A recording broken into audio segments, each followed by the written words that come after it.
Okay, and can everyone see that? Okay, great.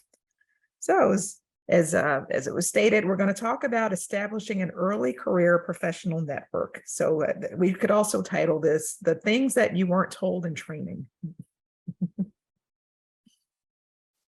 So our objectives for today are to understand the criteria and approaches needed to build your professional networks, how to develop and maintain strong mentoring relationships.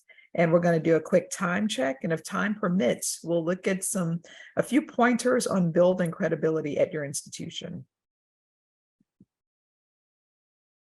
Okay, so first of all, what is networking? I think we have a general idea, but we're just going to revisit that. And it basically involves the act of meeting new people who share a profession, industry, or interests with you. So you have that commonality, something to build on, that foundation. And networking, or let's just say productive networking, it involves an exchange of ideas and information between the individuals who have that common foundation. And building connections with the right people at the right time can be the key to taking your career to the next level. Now let's look at the purpose of networking. So we know that it involves those personal, professional, academic, or familial contacts, and they can be used, or networking can be used to achieve a job search, achieve career goals, learn more about your field, expand your knowledge base, or learn more about another field of interest. And studies have shown that 80% of professionals consider professional networking to be important to career success. And 35% of those who've been surveyed say that a casual conversation on, say, a platform such as LinkedIn messaging led to a new opportunity. Now, I am not promoting LinkedIn, but this was just an example that was provided. And at least 23% have submitted resumes through friends and former colleagues, and at least 31% of job seekers have been elevated through their personal connections. And those professionals that were surveyed also said, and 61% of them agree, that regular online interaction with their professional network can lead the way into possible job opportunities. So as we hear, we know that it is important of what you know, but it's also important who you know. So the importance of networking for career development.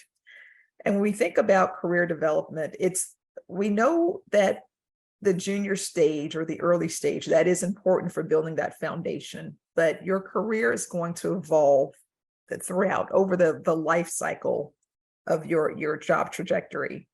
So the networking aspect is going to be pivotal throughout the duration of your career. So we look at career development as the lifelong evolution of your career, and that networking is an integral part of that.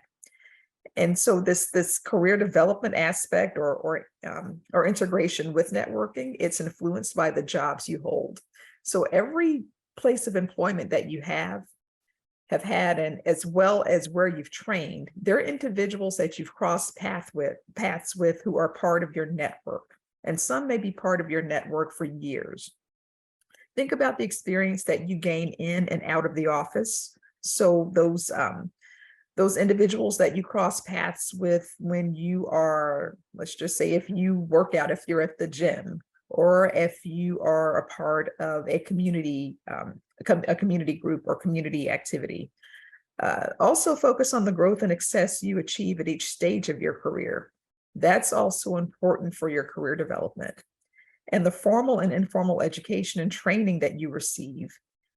Through those processes, you're also developing networks. And think about the feedback you've been provided along the way. That's also going to influence the trajectory of your career.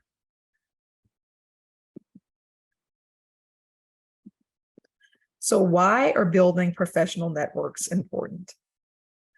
First of all, as we say, no man or no woman is an island.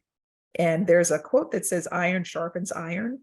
So I like bringing individuals into at least my network who know or have a skill set or knowledge base that I don't have, and we can exchange ideas.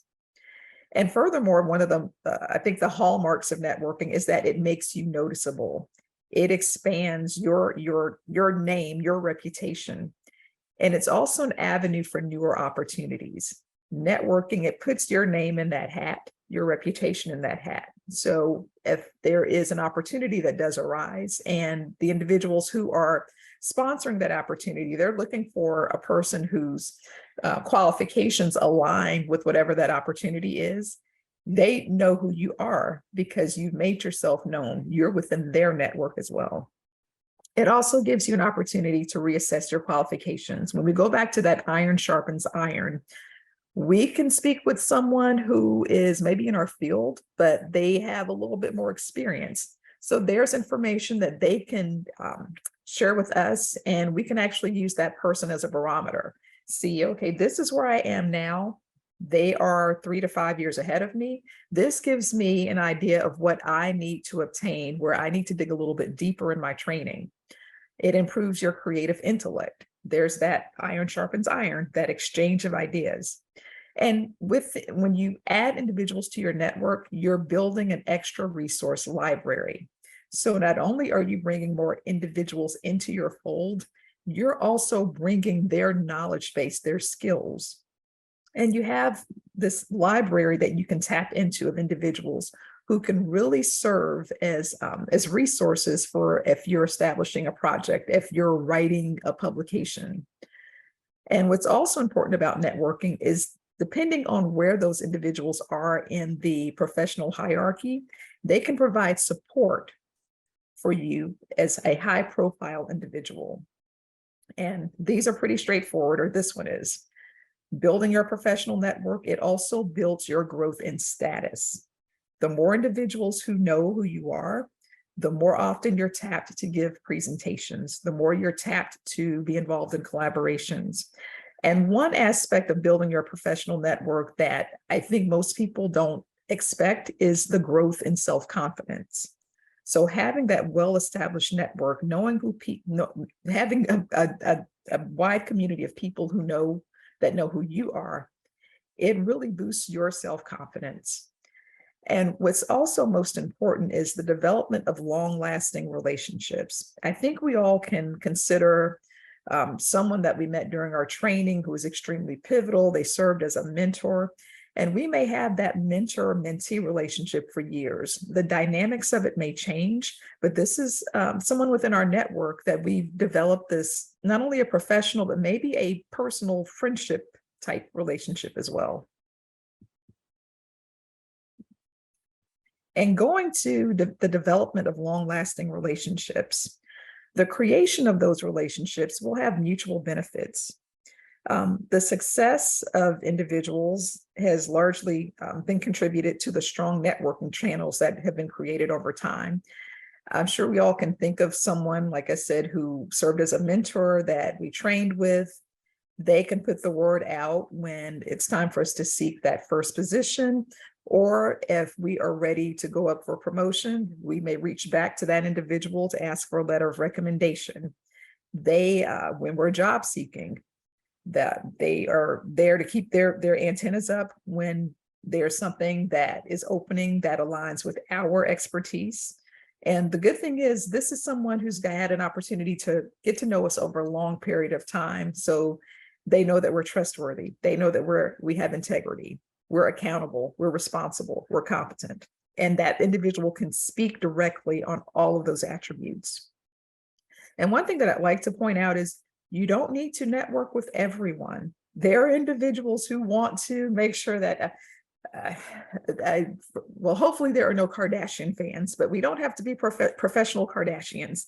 Not everyone needs to know us. We don't need to know everyone. So just be very selective about who you bring into your professional network, and it's a fruitful and productive engagement.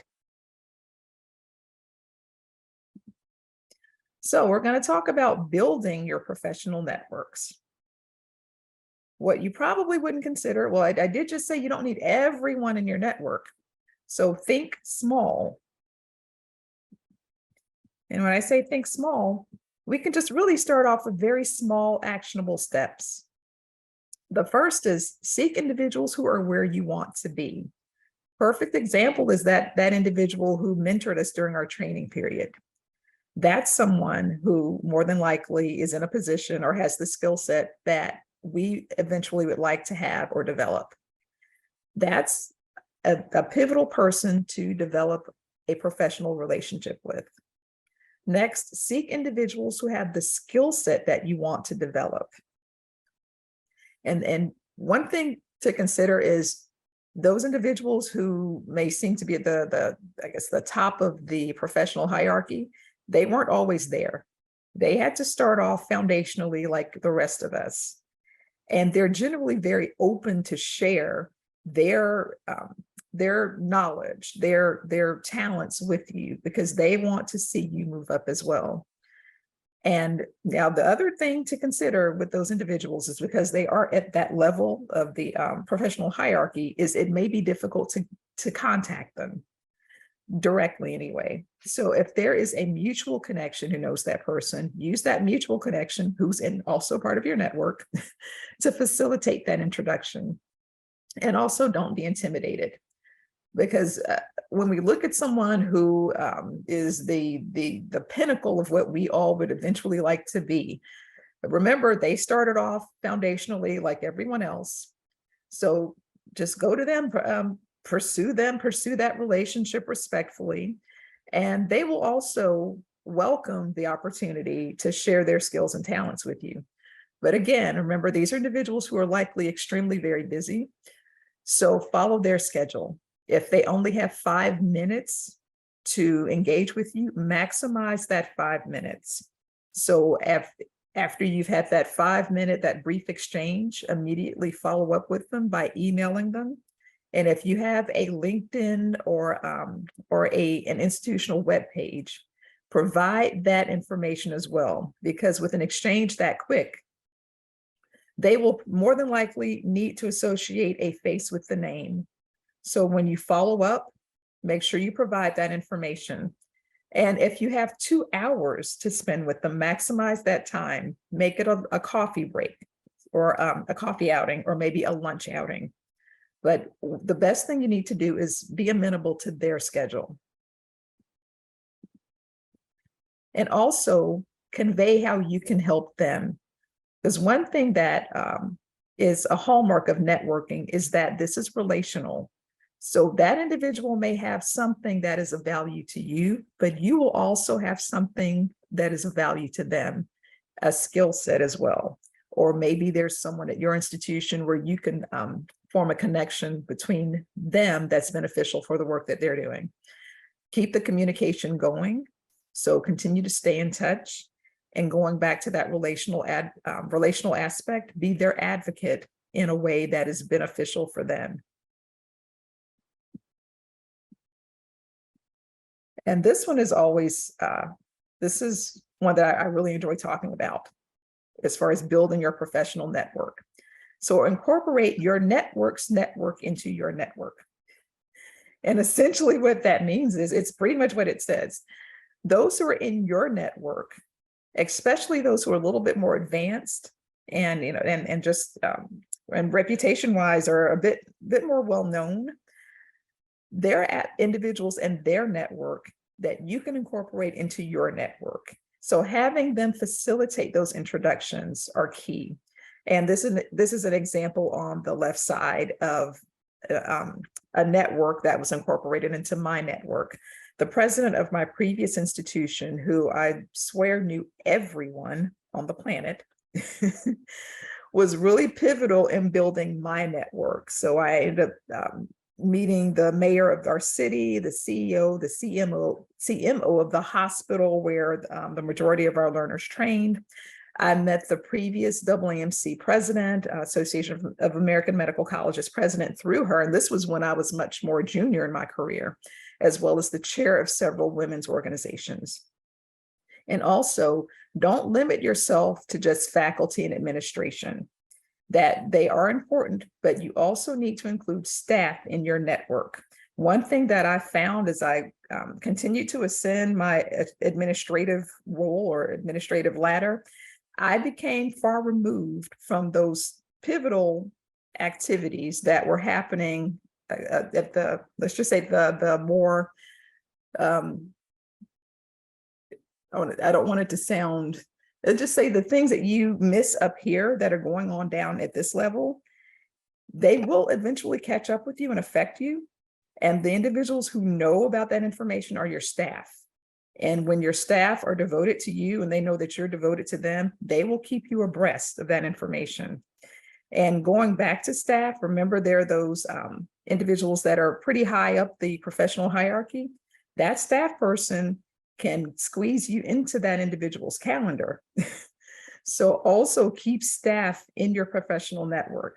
And don't limit yourself to just the academic environment. When I was creating my leadership academy at my previous institution, I needed individuals who were involved in branding, who were involved in communications.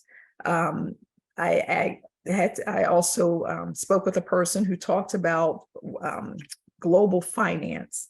And these aren't individuals who were readily accessible at a medical school. So I had to reach outside of that community in order to build those connections. And this goes to including the community. So especially if you're heavily involved in philanthropy, which we're seeing a lot of academic medicine faculty members are engaged in, that is when it's going to be critical to really reach outside and engage with the community to build those networks as well. So start building your network. So think about this, develop a preliminary list of individuals you want to include in your network. To expand the list, include your network's network into your network.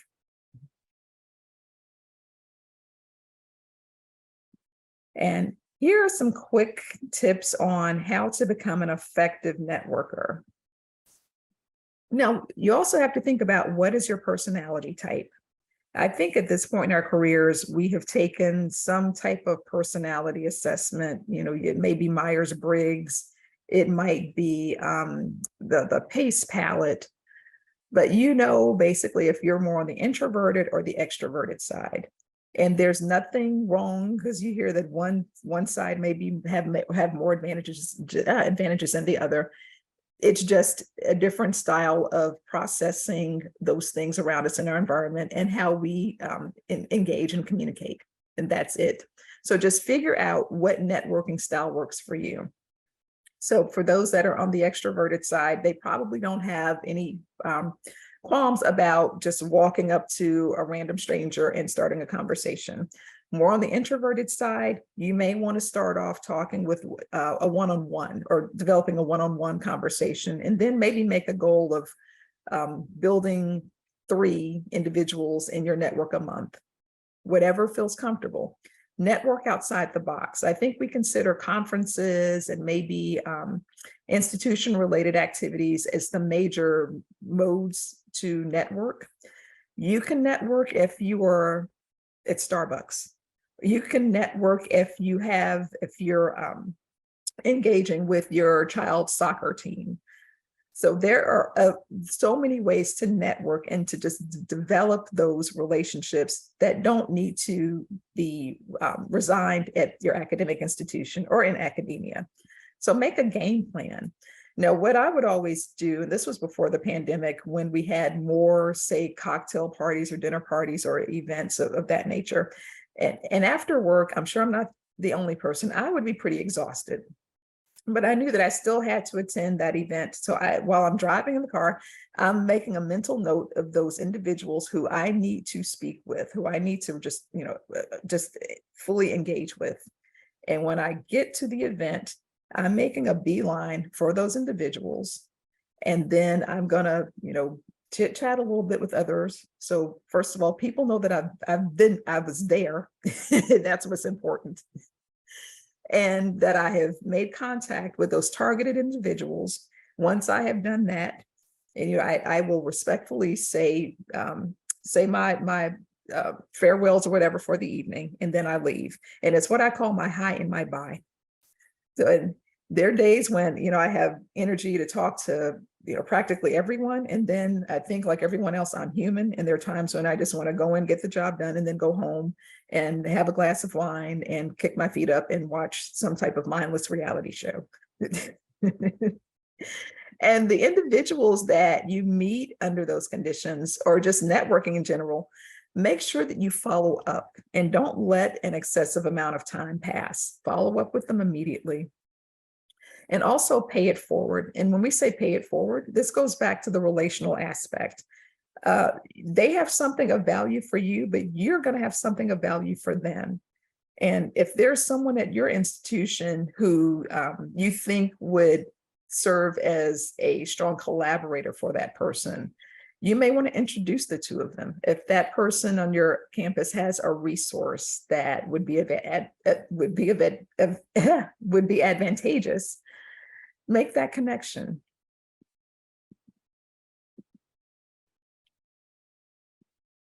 So we'll just do a quick exercise. We'll take like 20 seconds. So based on what has been presented, write down the names of 5 individuals that you plan to contact to join your network, because I'm pretty sure during the course of this presentation, there were individuals who were coming to mind where you're thinking, either I need to reach out to that person, or it would be great to reach out to that person. So we'll take 10 more seconds. And if you don't get all 5 names, this is homework.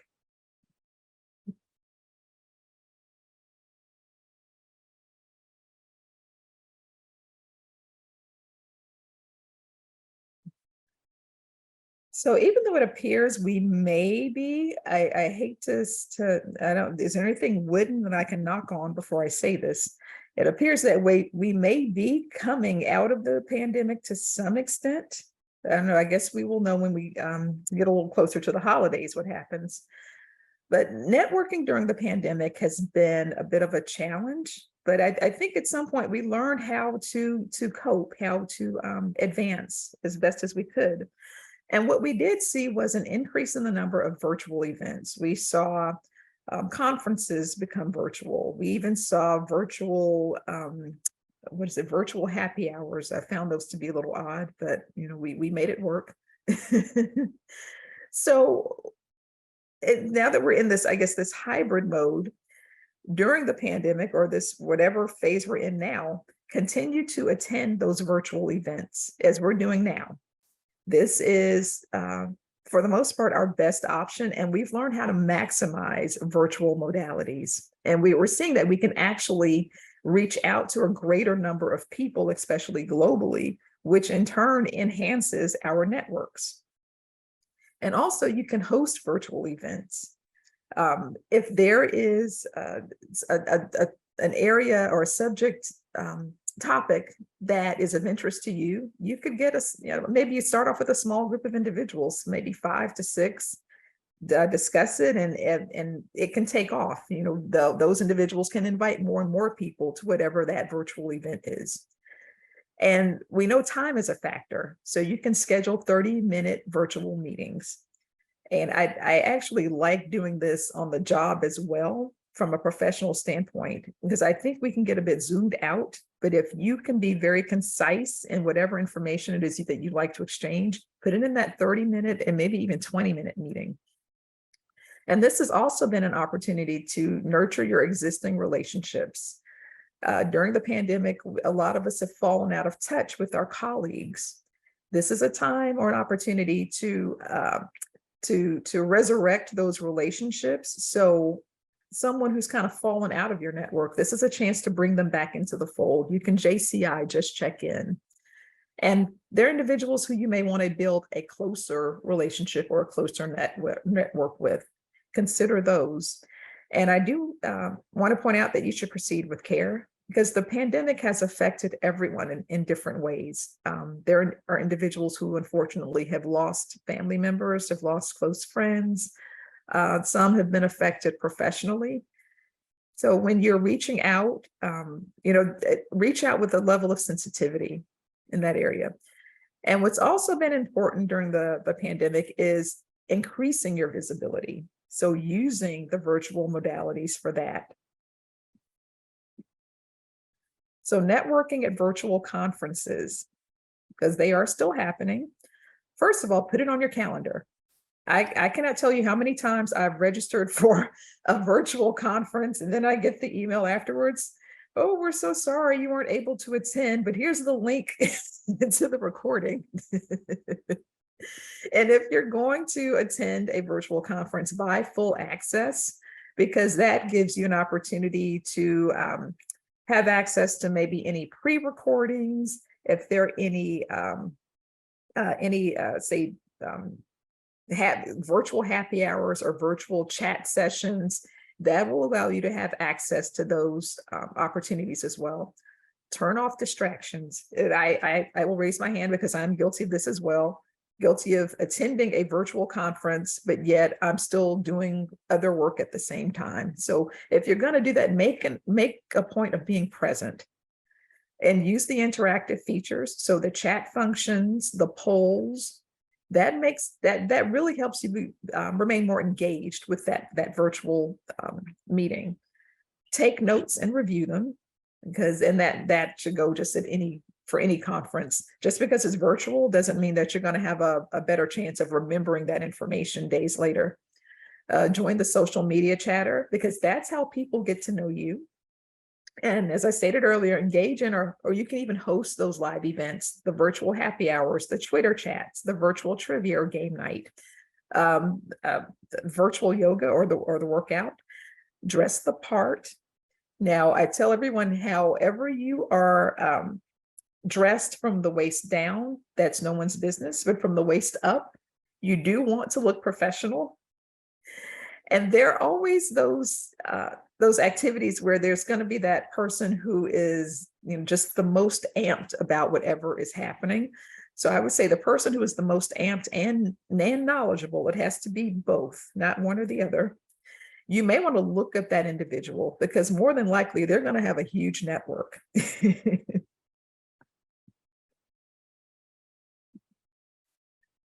And going back to increased visibility, we know that social media presence really grew during the pandemic, but there are also, we also need to have an understanding of what is the best social media platform for whatever your goal or your target is. So we're just going to quickly go through a few of the more popular social media outlets. I think everyone is familiar with Facebook. It is the largest social media platform. The hallmarks is that it has individuals from diverse backgrounds and it has targeted digital marketing. Next is Instagram. Now, the thing with Instagram is that it has generally a younger demographic, and there are fewer individuals who are college educated. But the hallmark of Instagram is that it tells your brand's unique story with engaging visual content. So Instagram is very visual. LinkedIn, I think we all are pretty familiar with LinkedIn. It has professionals across a wide spectrum of industries. Now, it is one of the smaller as far as population or participants. It's a bit smaller than the ones that we are accustomed to. It's 4 times smaller than Facebook, 2 times smaller than Instagram. Now, Twitter, the hallmark of Twitter is like sending a text message to the world. So when you post on Twitter, it's being, that information is then being disseminated to the social media platform in real time. Now, given the change in ownership, I don't quite know what the next stage of Twitter is. And I guess we will wait to see what that will be. And then there's Pinterest. This is more for providing inspiration or helpful content, and the majority of those members are female.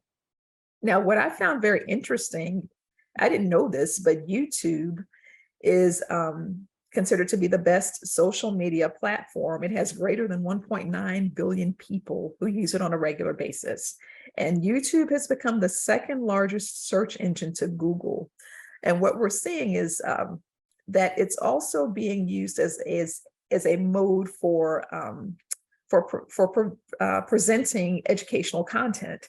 So we're seeing YouTube evolve from being an entertainment platform to also now being pivotal in education modalities.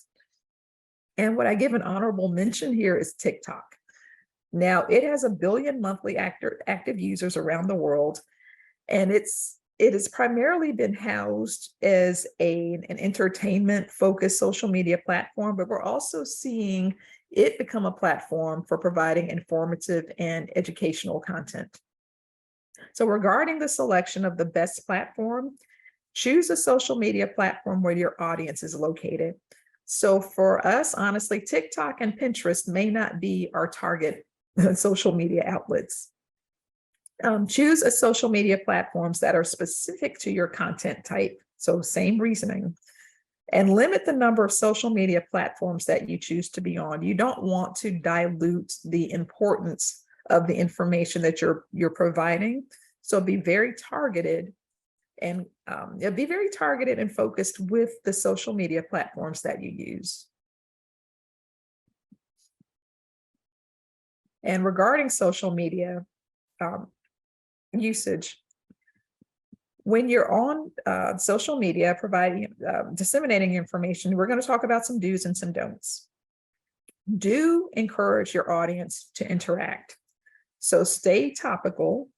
For example, I do have Twitter, but Twitter, I solely use that just for professional dissemination only. If I want to remain in contact with my friends, that's for me, that's Facebook or Instagram, and the two cannot meet. And make sure that you're posting, going back to keeping your audience engaged with, keep the conversations going and respond quickly. And also make sure you're posting at the right times. So you may want to take a snapshot of this. And these are the peak hours for posting on the respective social media platforms. Now use hashtags to your benefit. So don't overwhelm people with hashtags. I've seen hashtags that are probably 2 to 3 inches in length, once they've been accumulated. So be very selective with your hashtags and the number. And post content that people will want to share. So you want to be cautious about infusing too much of your personal or political beliefs. Keep it very focused on content that is neutral if this is for professional reasons. Team up with influencers. So those individuals that are in your field or your specialty who, going back to network, have a wider network. They can also, I'm going to use Twitter as an example, retweet information that you've disseminated and send it to their networks. So those influencers are helping to get your messaging out even to an even greater audience. Okay, so here's some don'ts. Don't show yourself needy. Please don't beg for followers on any of these platforms. Don't ignore balance. So you don't want to overwhelm individuals, and you don't want to underwhelm them either by not consistently providing or consistently engaging. I've seen on the overwhelming side, I've seen individuals post every 5 minutes. That's a bit too much, or maybe every 30 minutes. That's not necessary. Also, ensure that you don't have spelling inaccuracies, because that can give the impression that that will give a false impression regarding your level of competency, and we don't want that to happen. Don't automate it all, because the people who are engaging with you, they want to know that there's a human being and who is engaging with them on the other side of that handle. Don't share information without doing the fact checking first. I think that's pretty self-explanatory. And since these are professional usages, don't promote your personal feelings. You can have say a separate Twitter page, or you can do it on Facebook or whatever to promote your personal feelings. But since this is professional, you want to keep this neutral, and don't compare yourself with others. I may be such and such, I may be great at this field, and so they're good at that, but I specialize more in this. You don't want to go into that territory. Now, where are we with time? Because I know we have, was it 20 minutes? Was that correct? Yeah, we've got to draw to a close and move on to the case, Dr. Brown, if that's okay. No, that's perfect. So So there was one other exercise. This is just something to think about.